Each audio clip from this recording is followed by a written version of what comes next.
I drained my savings account of over 2 decades, mortgaged both my house and my car, all to lift my daughter onto a path that led her straight into the Ivy League, from undergrad to a master's degree. But just 3 months into her new job after graduation, she snapped at me. Said it was irresponsible of me not to buy her an apartment in the city. Over the phone she shouted, "Poor people shouldn't have kids. If you can't even afford a place for your child to live, what makes you think you're fit to be a parent?" The moment she hung up, I opened Instagram. Her latest post popped up first. She was striking a pose in Central Park, holding a limited edition Chanel handbag. The caption read, "The first lesson of adulthood is learning to be kind to yourself." That sentence pierced me like a needle to the eye. And my heart sank like a stone. For over 20 years I worked myself to the bone. Picking up extra shifts, working nights, juggling 2 nursing jobs just to keep us afloat. But who was ever kind to me? Was I nothing more than a stepping stone for her to become who she is today? I retired early at 57. Finally walked away from the night shift at a community hospital in Pittsburgh. Heather had just graduated from Columbia. She texted me with a screenshot of her new job offer. She'd landed a role at an international firm in Manhattan. Decent pay, she said. I was sitting at the kitchen table when I read it. My eyes welled up instantly. Thought I made it. As a single mom, I fought through everything and got her there. When Heather was 10, I finally couldn't take it anymore. I left the man who used his fists more than words, took her with me and started over. Every dollar since every decision I made was for her. I planned, I worried, I sacrificed for her future. Now I had a small apartment, an old car, and a modest retirement fund. It was finally my turn to breathe, to do something just for myself. I wanted to see the waterfalls at national parks. Drive west all the way from New York to Yosemite. That had been my dream since I was young. I was so excited to share my plan with her. But before I could even open my mouth, she said, "Mom, I've decided to buy a place on the Upper East Side. Can you help with the down payment?" I froze. The Upper East Side? That's prime real estate in Manhattan. Who could afford that? I hesitated. "How much are we talking?" She answered like it was obvious. "About $300,000 for the down payment. You could help cover that. For the mortgage you could chip in a bit too. I'll handle a small part myself." I sucked in a breath. $300,000?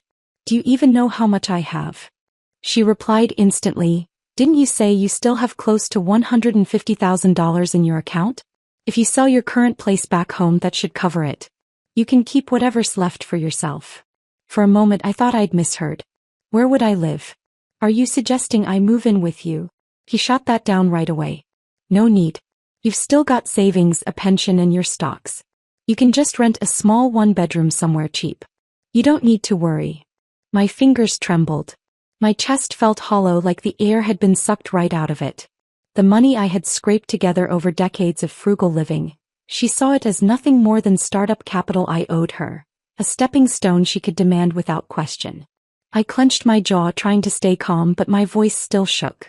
"Heather, you're asking me to sell my house, give you every last dollar of my life savings for your down payment, and then spend my old age renting? I raised you without ever asking for anything in return. And now the only thing on your mind is my retirement money." I expected her to fall silent, maybe look a little ashamed. But it was like I'd touched a raw nerve. Heather snapped, her voice sharper than before. "So you had me just to hold it over my head later? Did I ask to be born? Was that my choice?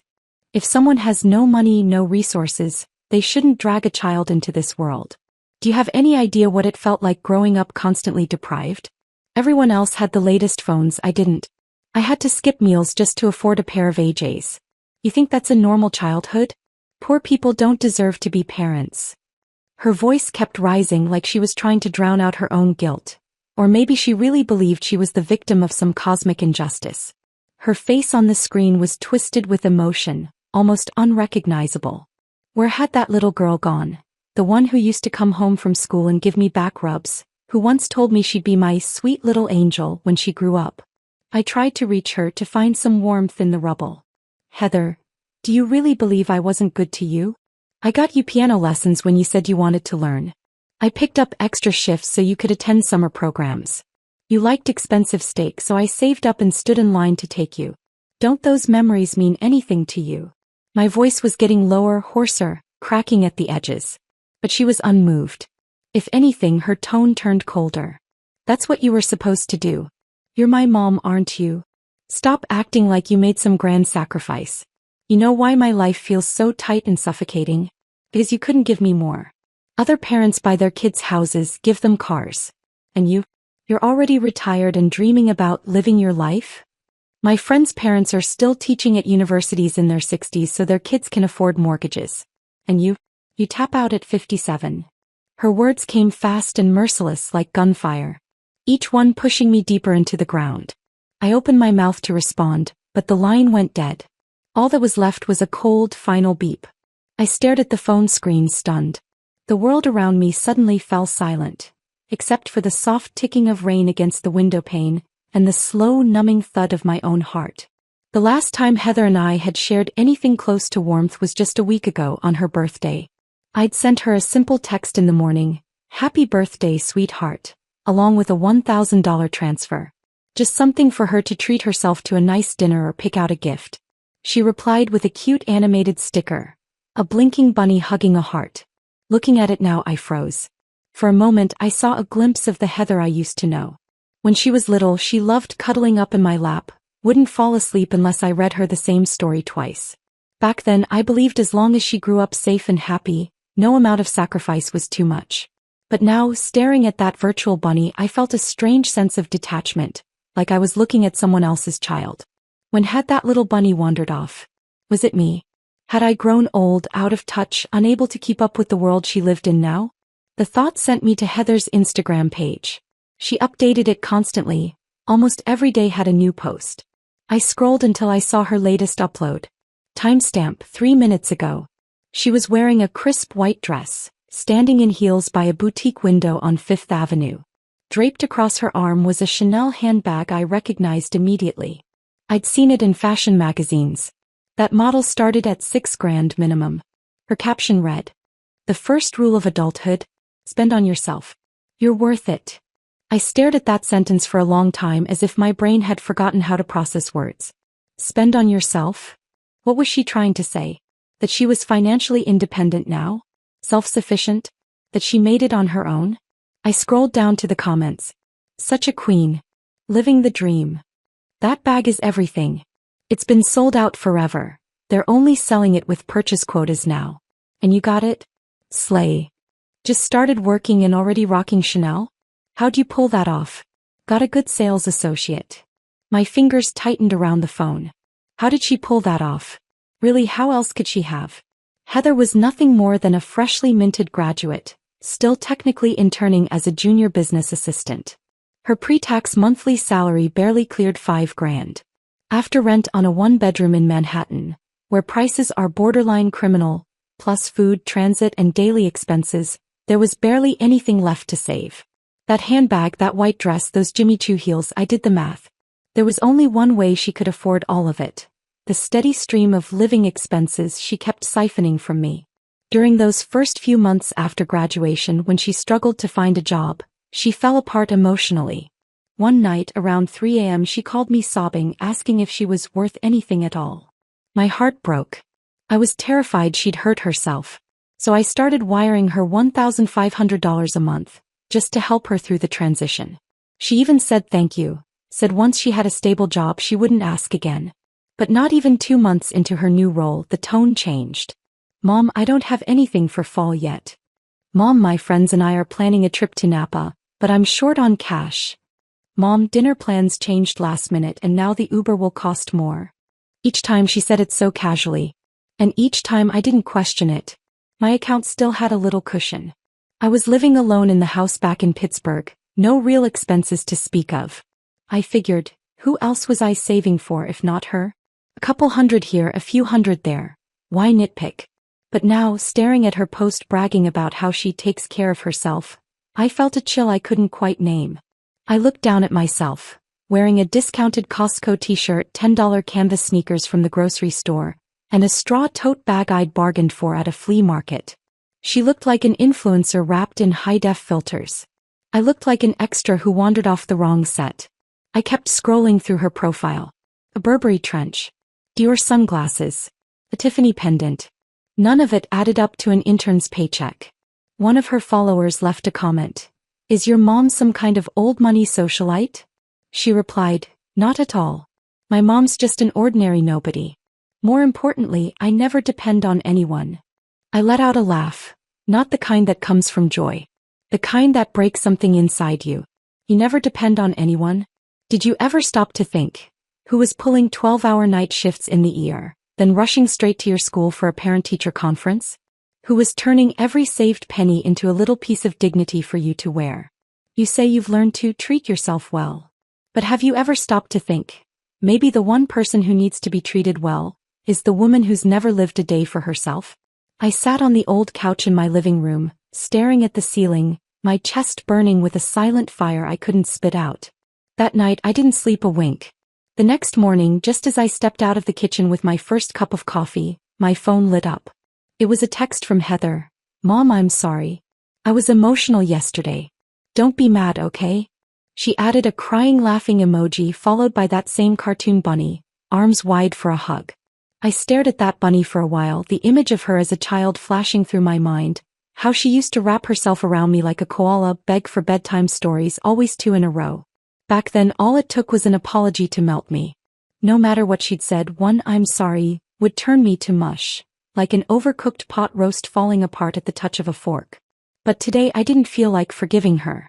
I replied, got it. I'm not mad. Flat. Dry. Like a leaf blown to the curb. Then I tucked the phone in my pocket, grabbed my tote and walked to the nearby market. I made my rounds and picked up 2 sea bass fillets, a bundle of fresh asparagus, a box of strawberries and, just this once, a bottle of imported extra virgin olive oil I'd always passed on before. Check out Marcia, my nosy neighbor, was in line behind me. She glanced at my basket and teased, wow, Evelyn going all out today. Is Heather coming to visit? You cooking her something special? Without looking up I said, no. This is for me. She raised an eyebrow, half grinning. Since when do you treat yourself like this? I shot her a glance and lifted my bag a little higher. After working all my life I finally retired. Why shouldn't I eat well? Do I have, for others only, tattooed on my forehead? She let out a laugh. Okay, you got me there. I just meant, you never used to spend on yourself. Snoo, that's all. I had to be nosy.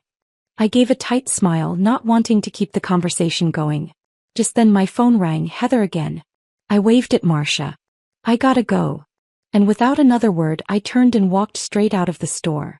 I closed the door behind me and tapped the answer button. Mom, why haven't you replied to my texts? Heather's voice came through the line, syrupy sweet, her usual tone when she was about to ask for something. She'd perfected this performative softness, the kind that used to melt me every time, make me say yes even when I shouldn't. I cleared my throat and deliberately flattened my tone. I was out getting groceries. Phone was in my pocket. What do you need? There was a pause. Then she said a little hesitantly, oh, it's nothing big. I might take a few days off next month to go to Europe with some friends. Just to unwind, you know? I was wondering if you could help cover some of the travel costs. I didn't respond right away. My eyes wandered to the photo hanging on the living room wall, Heather's first birthday. I was holding her in my arms when the picture was taken. Back then she didn't want to go anywhere unless I went with her. If I left the room she'd cry like her whole world was ending. No. Now she's planning a European vacation, and the first person she thought to bring along was her friends, not her mother. You're 25, Heather, I said slowly. You can't keep coming to me for money every time you want something. You've got your own life now. And it's time I started living mine. I'm planning a road trip next month. Gonna hit a few national parks. It's probably going to cost me a bit. So this time, you'll need to fund your own getaway. I've worked my whole life. I pushed through until you graduated. And now I want to start treating myself right. Silence on her end. For a second I thought she might understand. That she'd say, Mom, you deserve it. Go for it. But no. Her voice came back sharp, incredulous. Wait, what did you just say? You're going on a road trip? Alone? At your age? Shouldn't you just stay home and rest? What if something happens? Who do you think will have to clean up the mess? Her words picked up speed, slicing the air. If you've got that kind of money to waste, why not save it up and help me with a down payment? Wouldn't that give you more peace of mind in the long run? My temples started to throb. I raised my hand and cut her off. Enough. I'm 57, Heather. I still hike mountain trails. I can run a half marathon. Meanwhile, you get winded climbing stairs. I can take care of myself. You don't need to worry. And for the record, this is my money. I earned every cent of it. I'll spend it however the hell I want. And if anything does happen, I'll hire a nurse. I won't be dumping my problems on you. I hung up before she could get another word in. I didn't want to waste another second of my life on that conversation. As the screen went dark, the room fell into blessed silence. But this time, that silence wasn't filled with expectation. Or even disappointment. It was filled with something steadier, heavier, resolve. That phone call had erased whatever lingering hope I had left. But strangely, I didn't feel crushed. There was no pain, just clarity. For most of my life, I existed only as someone else's support system. I never asked what I wanted, what I needed. But now, I want to live differently. Life isn't just about raising kids, keeping families together, or fitting into a role. First and foremost, it's about living for yourself. So I started learning how to make myself happy. I booked a reservation at a trendy Michelin-starred restaurant downtown. I wore a new dress I'd been saving for someday, sat by the window alone, and ordered a steak and a glass of white wine. I made an appointment at a high-end spa and went through the full lineup: aromatherapy, hot stone massage, deep tissue oils. 57 years on this earth, and that was the first time I ever lay on a bed that smelled like lavender instead of antiseptic. I even went to the local art center and got professional portraits taken. Dressed in a deep red silk blouse, hair piled high, lips painted a bold shade of red I'd never dared try before. The photographer looked at me and said, "You've got so much presence. You're seriously cool for your age." I almost laughed. Not because I needed the compliment, but because for the first time in my life I had a photo of myself smiling, and that smile wasn't for anyone else. It was mine. I started checking off little dreams I'd never voiced out loud. I took online courses on how to prep for solo road trips. Learned how to pick car gear, use navigation apps, read up on park passes and weather systems. I joined a Facebook group for retired female drivers, women in their 60s still cruising across the country in RVs like they owned the highway. And I gave myself a new name online: Auntie Ev on the road. I drove through the winding mountain roads of Ohio, passed under the tunnels of West Virginia, and pitched my tent beside a quiet river valley in Tennessee.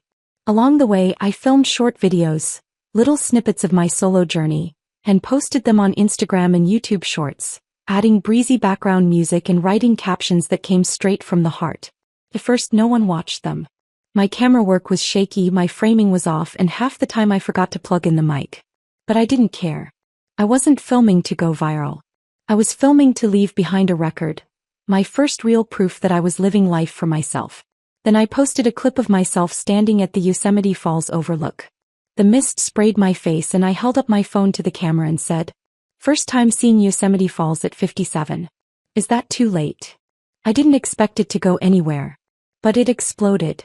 Likes, shares, comments, they poured in like a flood. I was 42 when I took my first flight. Not too late. I was 65 when I finally learned how to order takeout. Life doesn't have a required starting line. My grandma just figured out PayPal and helped me score Black Friday deals. I sat outside my tent, perched on a little folding chair, reading every single message until my eyes blurred with tears. Because suddenly I didn't feel so alone. There were so many of us, people like me, trying to reboot our lives inside this freedom that came late but came nonetheless. In those voices, I heard the long muted echo of women like me, ordinary women the world had overlooked for too long. After that, I started taking my channel more seriously. I learned how to edit videos, add subtitles, use a tripod, study angles and light. Gradually, my content began to look polished, purposeful. Within a month, my follower count shot past 100,000. A few videos hit 1 million views. Brands even reached out, asking if I'd collaborate on campaigns to promote lifestyle for mature women. I never imagined that at this age I'd discover a whole new way to earn money. And I certainly never imagined there'd be a community out there. People who actually wanted to stop and watch and listen because of me. Turns out 57 could be a beginning. That day I just arrived at Yosemite National Park. The morning air was crisp with mountain chill, and sunlight began to pierce the pine canopy one golden sliver at a time. It was my 58th birthday.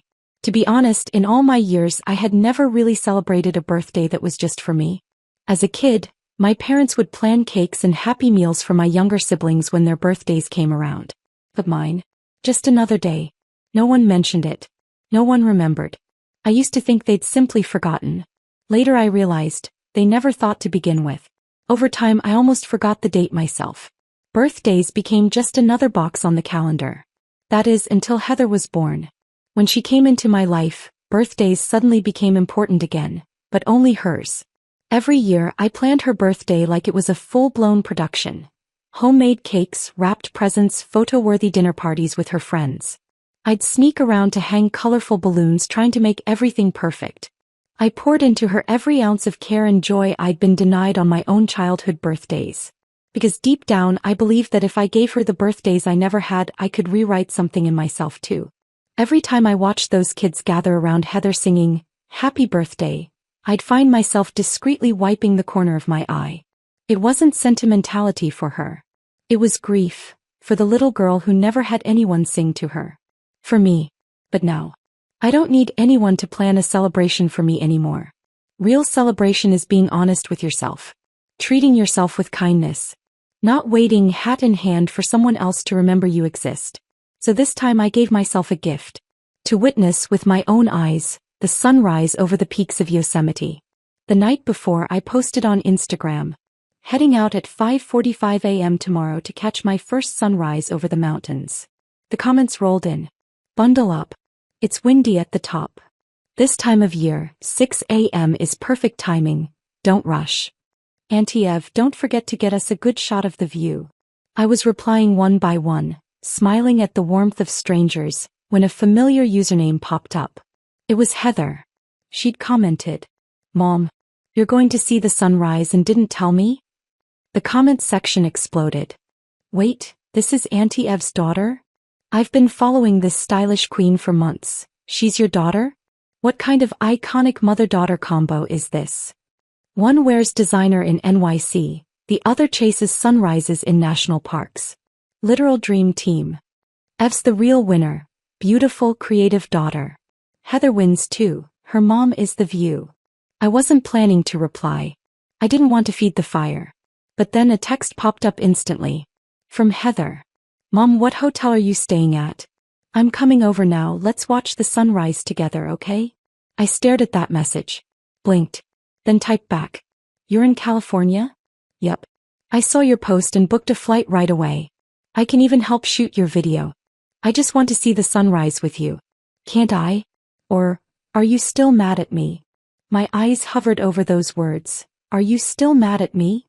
If I said I didn't care, I'd be lying. Did she remember today was my birthday?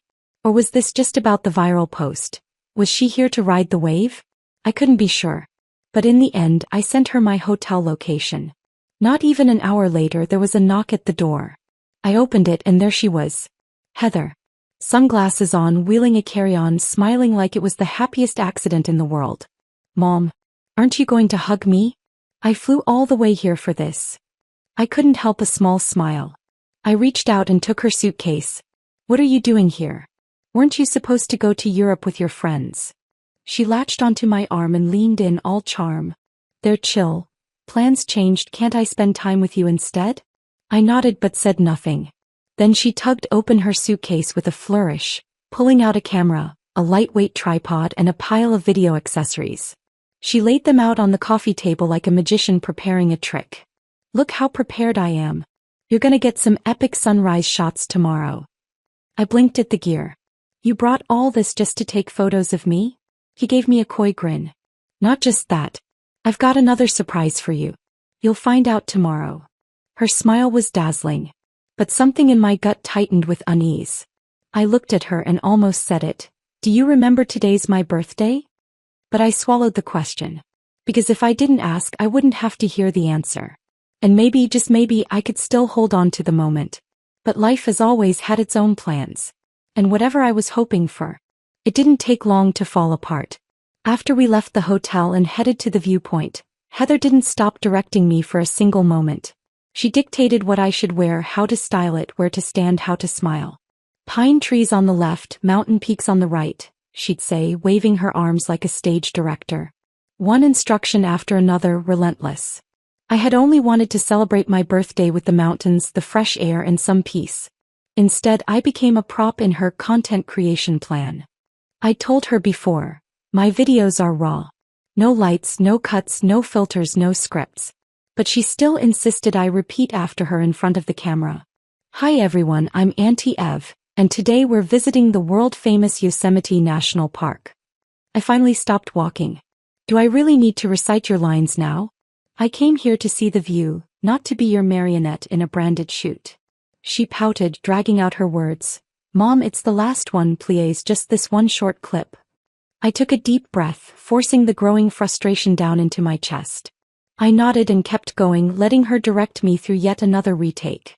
After multiple angles, location swaps, and photo reshoots, we finally made it to the overlook before the sun fully crested. The golden light poured across the ridge, illuminating the valley in radiant gold. It should have been my moment.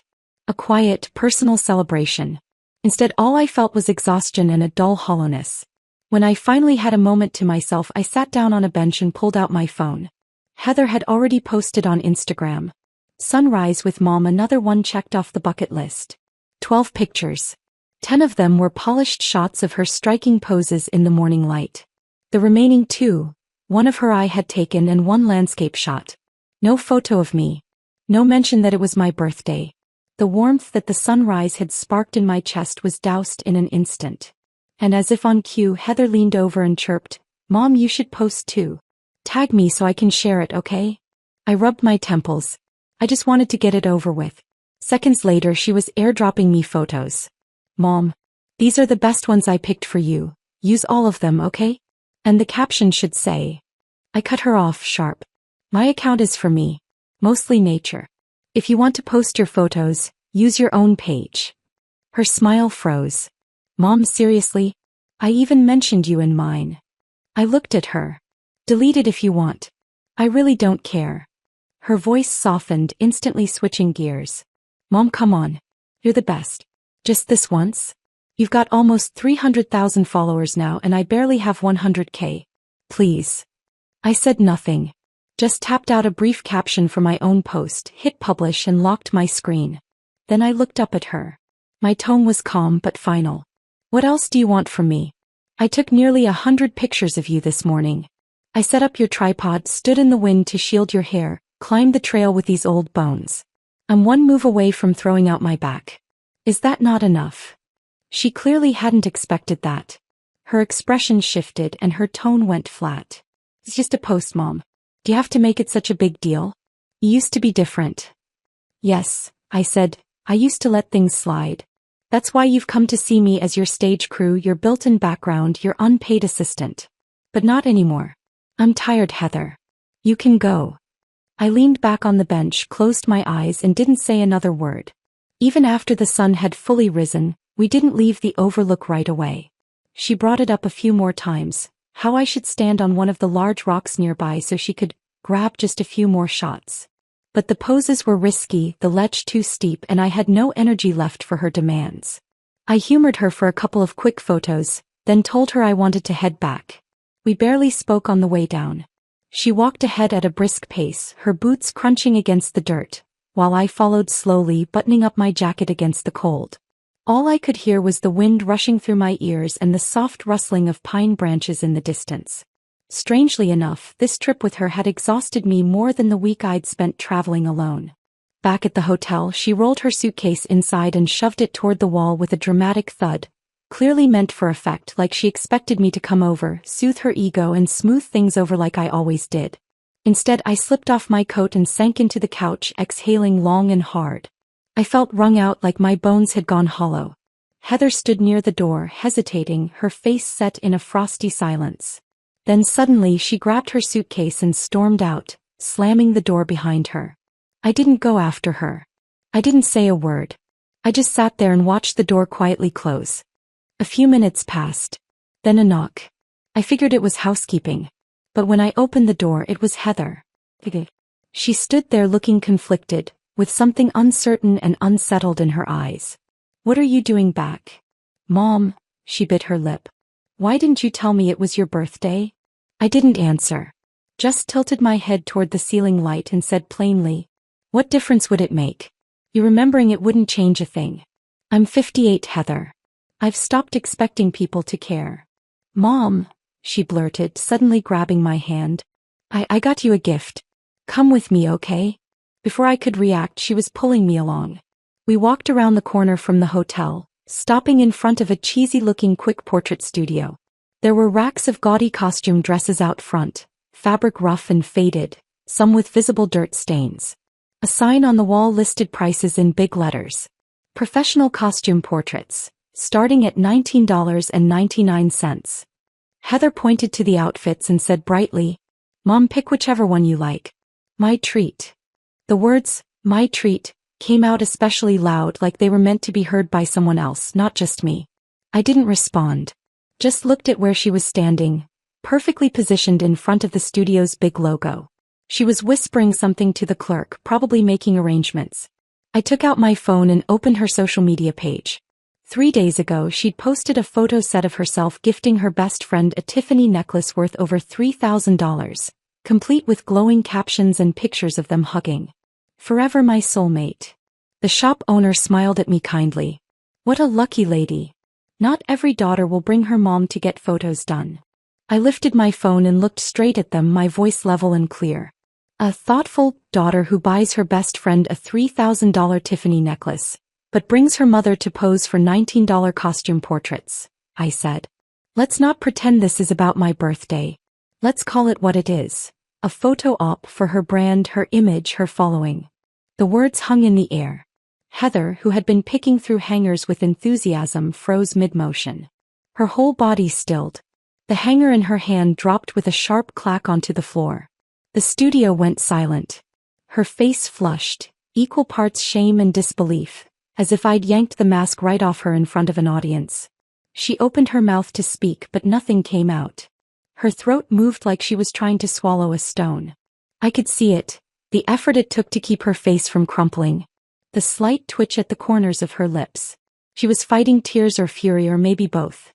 Even the clerk quietly turned away, pretending to organize something on the shelf, clearly wanting no part in the drama unraveling before him. I didn't look at her again.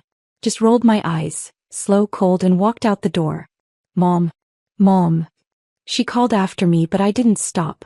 In that moment, I understood what it meant to be completely done. Not angry. Not disappointed. Just finished. When I got back to my house in Pittsburgh, the first thing I did was call a lawyer and schedule a meeting. I was setting up an education foundation. Not to chase praise. Not to put on a show. But because I finally saw things clearly.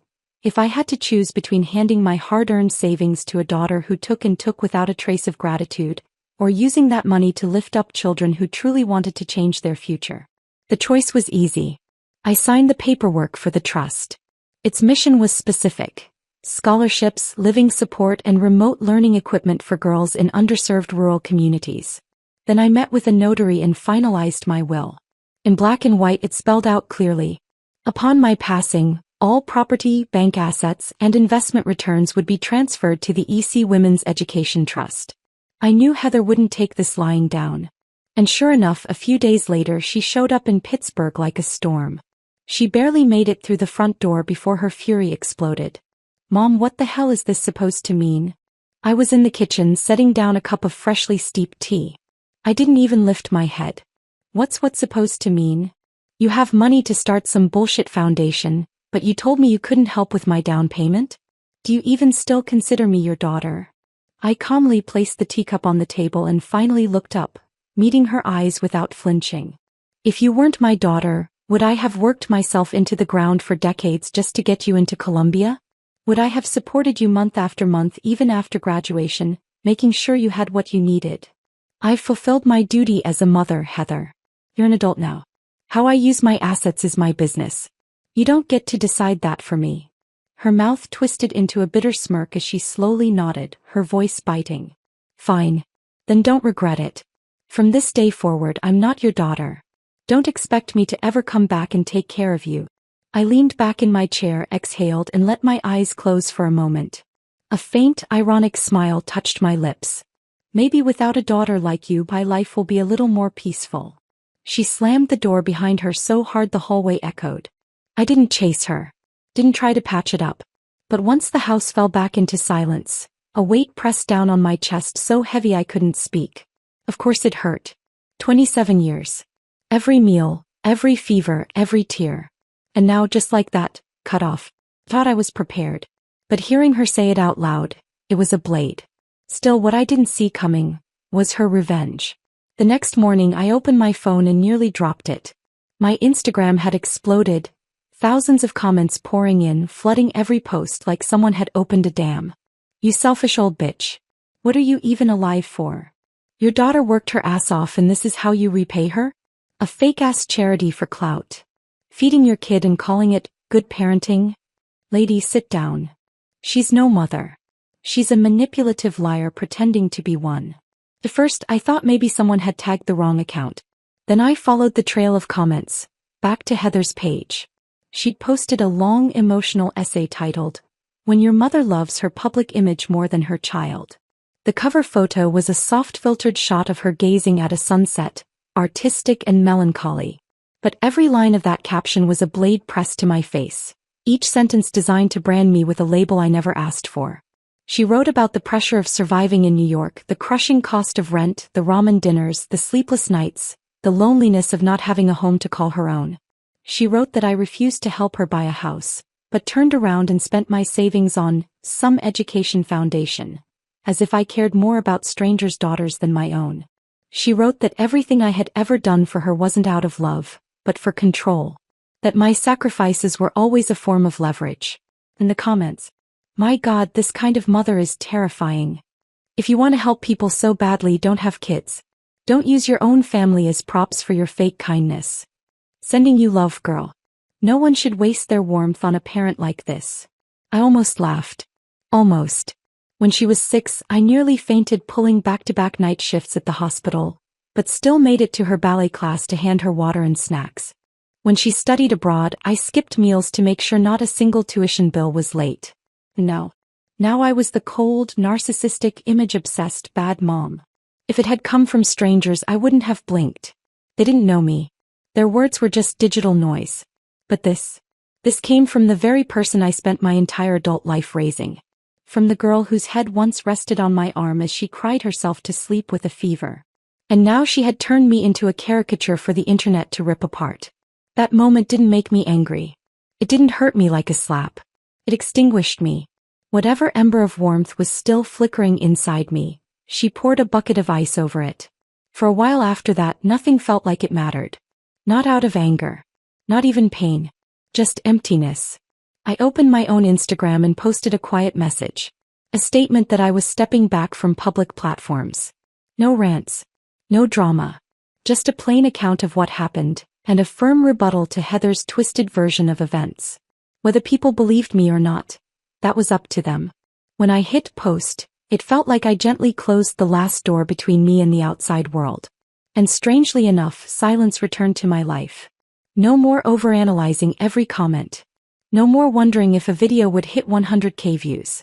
No more obsessing over whether my caption had enough punch to earn one more like. I kept traveling, heading west along the interstate. Only now the photos I took, the clips I edited, didn't go to a public feed. I shared them privately with a curated list of real friends. They left comments like, "Eve, that hair color looks amazing on you. That photo of the Grand Canyon, it looks like a postcard. You're making me want to pack up and drive away from this hellhole." Some didn't say much at all. Just left a heart. And I knew, some of them envied me even if they didn't say it out loud. Their lives were buried under wedding bills for their sons, under toddler-sitting duty for their daughters' babies, under shouting matches over $3.99 onions with husbands who wouldn't even wash their own socks. That was their choice. And I had made mine. I chose to live for myself. I had seen the steaming springs of Yellowstone, heard the roar of Niagara Falls, and driven alone through the snow-covered passes of the Rockies. The scenery was breathtaking, but what thrilled me even more was this. I got to choose where I was going next. Every turn of the wheel was mine to make. Until one day I got a call from a number I didn't recognize. A director from Los Angeles. He'd found my story online. "We want to turn your experience into a series," he said. "Would you be open to licensing your story?" I was stunned. After the call, I logged into my Instagram account for the first time in weeks. And what I found took my breath away. Comments flooded my old post. "Andy, I'm so sorry. I misjudged you. Can't believe your daughter made all that up. You're the real victim. You're incredible, driving solo, giving back and living so beautifully." Turned out Heather's carefully crafted image had collapsed, live in front of thousands. Someone who knew her in real life had exposed her truth. She wasn't some high-earning, self-made professional. She was racking up debt, swiping credit cards for luxury handbags, barely scraping by on a modest salary. The independent woman persona shattered overnight. Even our old text messages leaked. Messages where I checked on her late at night. Her replies: "Why don't you just sell the house? Stop being so selfish." People finally saw what I already knew. I wasn't some cold, withholding mother. I was the one who worked silently, gave without conditions, and swallowed every slight just to keep her life intact. She wasn't a fragile daughter battling a harsh upbringing. She was an adult who demanded endlessly, and never once said thank you. Suddenly I was no longer the villain. I was Auntie Evelyn, the mother who broke free. A symbol for women who clawed their way out from under the weight of expectation. The director's offer came with generous licensing fees and a feature role in the project. It went straight into my education foundation, and funded 2 years of support for over 50 girls in remote communities. When the series aired, the response was overwhelming. Women cried into cameras. I saw myself in her story. Interview requests flooded in. I turned them all down. "I'm not good with words," I said. But the truth was, I didn't want to become anyone's mascot. To be misunderstood is part of telling your truth. I had no interest in being boxed in again. So I kept living, kept driving, kept giving. Heather reached out a few times. Sometimes a call. Sometimes a knock on my door. Once she stood outside sobbing like a child who'd lost her favorite toy. He said she was sorry. Said she wanted to start over. I didn't yell. I didn't cry. I just looked her in the eyes and said quietly, "You want a fresh start? Okay. Start by paying off your credit card debt. Work hard. Stop selling your future for shiny things. If the day comes when you've done that, come find me. I'll welcome you. But don't worry about me growing old alone. If I can't climb the stairs one day, I'll check myself into a nursing home. You won't have to lift a finger." She looked down. Didn't say a word. And I didn't ask if she'd heard me. That path is hers to walk. I'm still on it. For my 60th birthday, I stood before the Sphinx in Giza. That goddess-like stone figure I had only seen in travel ads was suddenly right in front of me. But honestly, the moment I stood there, all I could think was, so this is it. It had history, mystery, grandeur. But it was just another statue. And that's when it hit me. Life isn't about finding the moment, the idol, the symbol to chase.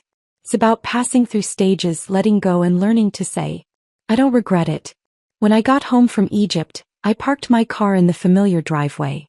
Dusk was just folding into night. Pittsburgh was quiet, the streetlight casting a soft ring of gold on my windshield. I turned off the engine, unbuckled my seatbelt and just sat there for a while. In this 1 year I'd seen the edges of the world. And the corners of the human heart. I'd lost a well-behaved daughter. But I'd found someone far more important. Myself. I know. A full life doesn't mean a perfect child. Or a flawless marriage. Or a house others envy. It means being able to look into the mirror and say gently, you did well. And then, letting it all go. And walking peacefully into whatever comes next.